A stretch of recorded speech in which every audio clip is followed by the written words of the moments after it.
स्वप्नांना जिंकायला यशाचे बळ लागते.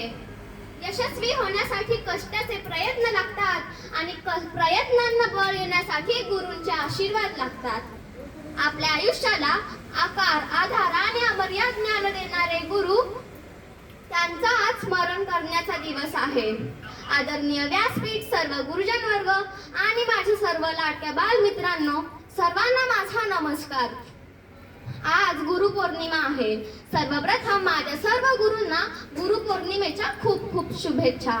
आपल्या भारतीय संस्कृतीत गुरूंना देवापेक्षाही श्रेष्ठ स्थान दिले आहे. गुरुला देवतुल्य मानले गेले आहे.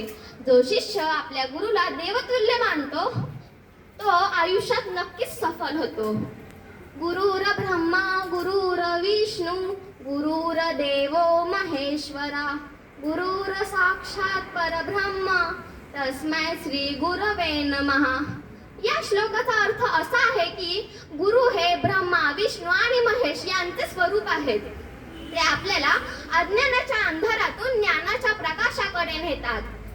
आपले पहिले गुरु म्हणजेच आई वडील. ते आपल्याला चालायला, बोलायला, वाचायला शिकवतात. त्यानंतर शिक्षक केवळ पुस्तकी ज्ञान नाही तर चांगले संस्कार, चांगली शिस्त, मेहनत, जबाबदारी पण शिकवतात. त्यामुळे आपण या जगात एक यशस्वी नागरिक होऊ. आपल्या इतिहासात गुरु शिष्यांच्या अनेक कथा आहेत. छत्रपती शिवाजी महाराजांना जिजाऊ मातेंनी घडवले आणि याच शिवरायांनी पुढे स्वराज्य घडवले. Doctor Babasaheb Ambedkar, doctor APJ Abdul Kalam यांनी नेहमी आपल्या गुरूंचा आदर केला होता. त्यांच्या प्रत्येक यशामागे गुरूंचा मोठा शिकवणीचा वाटा आहे. मी तुम्हाला एक गोष्ट सांगते आणि इथे थांबते. मित्रांनो, एक गुरुजींचा आश्रम होता. तिथे अनेक शिष्य शिकायला येत असायचे. तिथे अनेक पक्षी पण असायचे. त्या आश्रमात एक पोपट होता. तो खूप हुशार होता. एक दिवशी त्या आश्रमात एक व्यापारी गुरूंना भेटायला आला. जसा तो व्यापारी आत आला तसा पोपट म्हणू लागला, आपण आलात, आपले खूप खूप स्वागत. आपण आलात, आपले खूप खूप स्वागत. व्यापाराला तो पोपट खूपच आवडला. व्यापारी गुरुजींना म्हणाले, तुम्ही हा पोपट मला द्याल का? गुरुजींनी तो व्यापाऱ्याला पोपट एक भेट म्हणून दिला. व्यापाऱ्याने तो पोपट घरी नेला आणि सुंदर असा लोखंडाचा पिंजरा बनवला.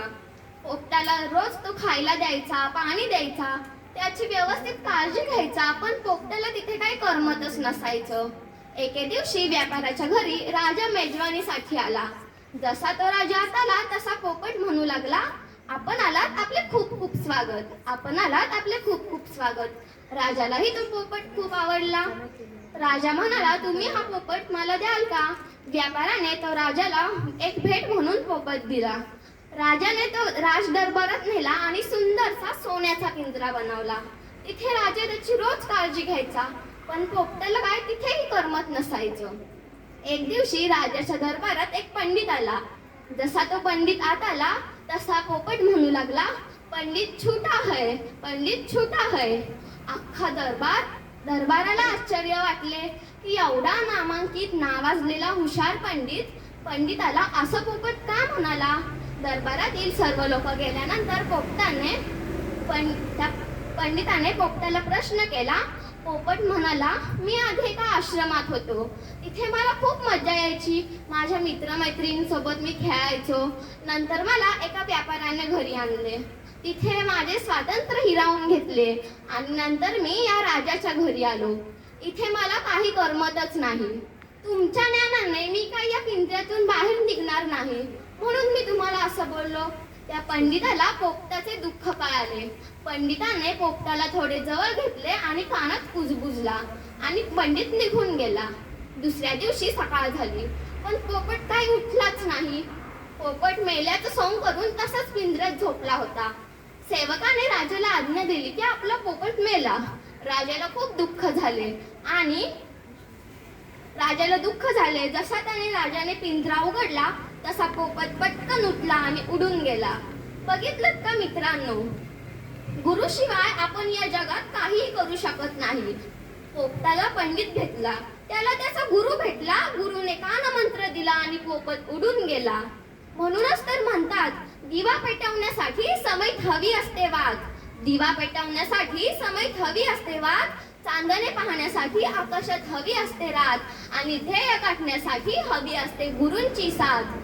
शेवटी मी एवढेच बोलेन, आजपर्यंत माझ्या सर्व घडवणाऱ्या माझ्या गुरुजनांना माझे कोटी कोटी प्रणाम. धन्यवाद.